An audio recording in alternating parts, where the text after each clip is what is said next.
An old peddler tells a customer a legend about a sacred sword that centuries ago became a curse for its owner. The great warrior Kim Shin was the victim of a treacherous plot, and when he was executed, the universe malfunctioned. The warrior turned into a demon Dokaibi who gained eternal immortality. Only the bride can see the invisible sword sticking out of the warrior's heart, and when she retrieves it, the demon will find peace in the world of the dead. But for almost 1,000 years the demon Kim and wanders the earth, hoping to meet the girl who will free him after finishing the story. The old woman advises the girl to pray when she is on the verge of life and death, but the customer doesn't understand what the woman is telling her. Kim Shin goes through different eras, trying to help people. He recalls his military past in which he was not always able to save those dear to him. During a coup, a cruel king destroyed his favorite girl in front of the warrior. Our days. Kim Shin continues to travel the land waiting for the demon bride. Walking through the city, he meets his eternal rival, the Grim Reaper, a guide to the world of the dead, who treats souls to tea before sending them to paradise in order not to arouse suspicion of mere mortals. Kim Shin has to constantly change his place of residence, and this time he rents a large house in the center of Seoul. The owner of the house, an old man who has known the demon for years, introduces him to his grandson, warning the boy that his new friend never gets old and they will spend many years together. Looking at the boy, Kim Shin remembers his ancestor, his mentor from ancient times, who swore to the demon that all his descendants would serve him faithfully, until finally, the bride of the demon frees the boy's soul with his first mate.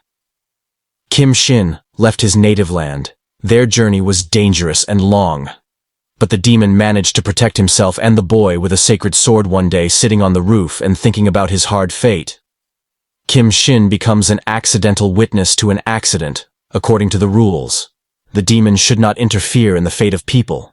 But noticing that the injured girl is pregnant and hearing her prayers, he brings her back to life. When the Grim Reaper comes for the victim, he finds only footprints.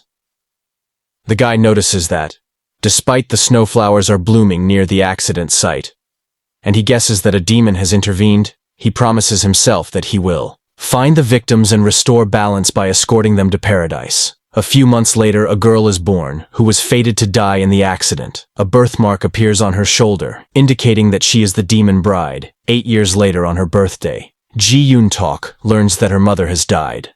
And thanks to the girl's ability to see ghosts, they manage to say goodbye from that day on.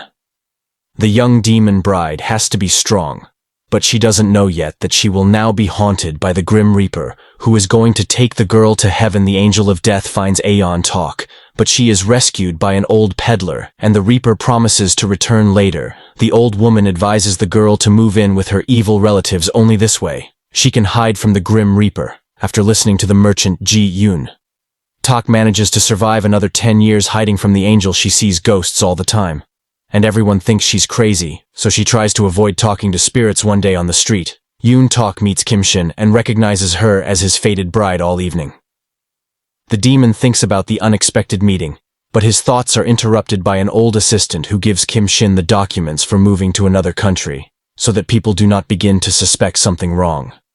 Looking at the ageless neighbor, the demon plans the move without joy, afraid of missing out on his destiny, and worried about the young assistant who is causing the old man a lot of problems. Unlike her boyfriend Ji-yoon, has no time to think about their meeting, serving the evil relatives she's been living with all these years.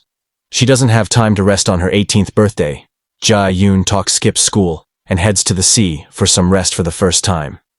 Since her mother's death, the girl decides to blow out the candles and make a wish, and at that moment an unknown force makes the demon move to the pier with a bouquet of flowers for the birthday girl. Kim Shin doesn't understand how the girl managed to summon him, but he admits that he heard all her wishes, and she should prepare herself because soon she will say